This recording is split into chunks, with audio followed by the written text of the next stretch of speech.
तुम नकली, तुमसे ज्यादा तुम्हारा भगवान नकली। इस नकली के संसार में क्यों असली को खोता है। तुम ही केवल असली हो और तुम्हारे अलावा संसार में कुछ भी असली नहीं है। न भगवान असली, न भगवान को मानने वाले असली, न सरकार असली, न न्याय असली, न धर्म असली, न कर्म असली, न जाति असली और न मनुष्य असली, न रिश्ते असली, न प्रेम असली। यह कुछ भी असली नहीं है। अगर असली कुछ है तो वह केवल आपका जीवन है।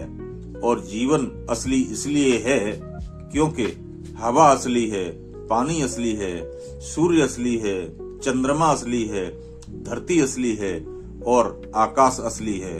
इसके अलावा सब कुछ नकली है। सारे भगवान नकली। मेरी नजर में भगवान से ज्यादा कोई राजनेता नकली नहीं है। मेरी नजर में भगवान धरती पर कभी नहीं आएगा और अगर आएगा तो मेरा एक ही प्रश्न है, अगर तुम भगवान हो तो फिर मोहम्मद कौन है जिसने सारी दुनिया में उथल पुथल पैदा कर रखी है।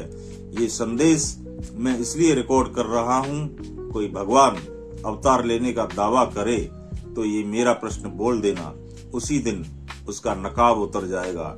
वो जमाना बदल गया, एक आदमी कुछ भी बोल दे और सब लोग उसकी बात का पालन करें। सबको अपने विचार व्यक्त करने का अधिकार है। अंधविश्वास हमारे देश को खोखला कर रहा है।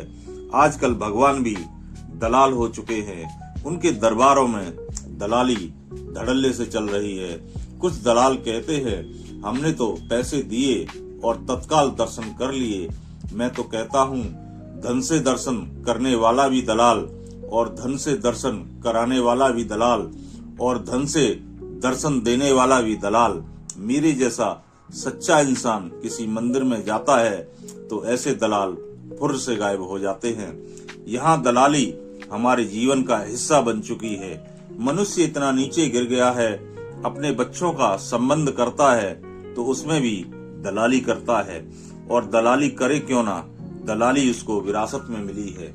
दलालों में एक ही खूबी होती है, दलाल दलाल को खोज ही लेता है और दलाल दलाल को दर्शन भी करा देता है और दलाल दलाल को दर्शन भी दे देता है। मेरी समझ में इतना नहीं आ रहा, दर्शन करने वाला दलाल है या दर्शन कराने वाला दलाल है या दर्शन देने वाला दलाल है। शायद भारत में ये दलाल न होते तो कभी मुगल शासन न कर पाते और ना ही अंग्रेज शासन कर पाते। दलाली खत्म करनी है तो हर प्रकार के दलाल को खत्म करना होगा। आज सारी दुनिया भगवानों की बोई हुई फसल काट रही है। जय सच्चिदानंद।